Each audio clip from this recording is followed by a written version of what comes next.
When most people see an alligator, well, they don't necessarily think of a tasty meal, but I absolutely love the meat, and gator hunting has become one of my favorite trips each year. Now, there's a couple of reasons why. Well, first, it's an extremely social hunt, and it's in a target-rich environment. You can laugh, joke, mess up, and miss gators, and there's gonna be a lot more. Now, with the big ones, well, they're a little spooky when you're out hunting them as well.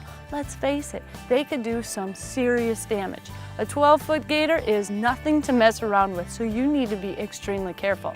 Now, I've taken gators in a variety of ways, including using my bow at night in Florida to catching them on a hook in Louisiana. Now, regardless of where the hunt takes place, well, the end results are always the same. You're helping reduce the extremely high gator population, and you get to take home some incredible tasting meat.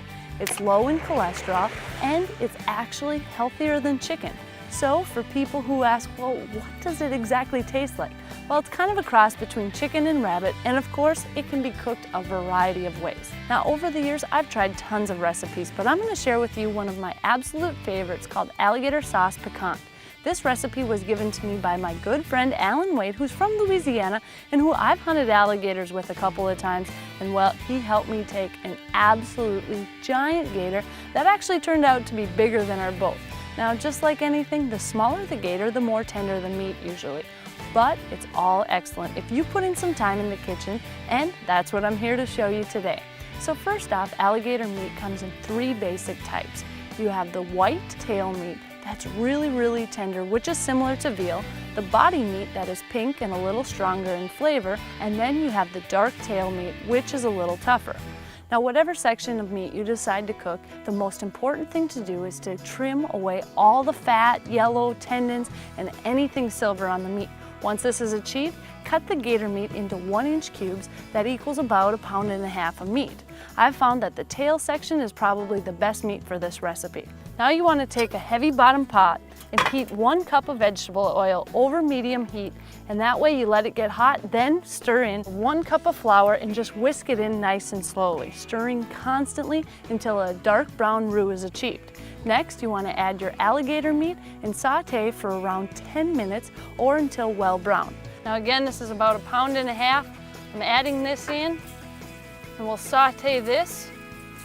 And these have all been clean, cut into about 1-inch cubes. And now you can just keep those going, saute these, and then we'll start adding our vegetables in as well. Now that I've sauteed this for about 10 minutes, I'm going to add in my 2 cups of onions here. I've also got garlic, add that in. I've got celery and bell peppers. Now I'm going to saute all this for about 3 to 5 minutes or until these vegetables start to wilt. Now that I've been simmering this for about 3 to 5 minutes, I'm going to add in 2 cans of Rotel. Mix that in. And I'm also going to add in my chicken stock now. And now is when we're just basically going to let this cook. Now that I've got everything added in, now you want to bring it back to a rolling boil. So I'm actually going to turn this up, get it going, and as soon as it comes to a boil, I'm going to put the lid on and let it simmer for almost 2 hours. Now, the one important thing is while you're letting it simmer, make sure you're right nearby, keep stirring it and keep watching it. If you need to add a little extra water, that's the time. Check it every once in a while, season to taste, and enjoy over white rice, and you will really enjoy your gator hunting, and now you can enjoy your alligator meat as well.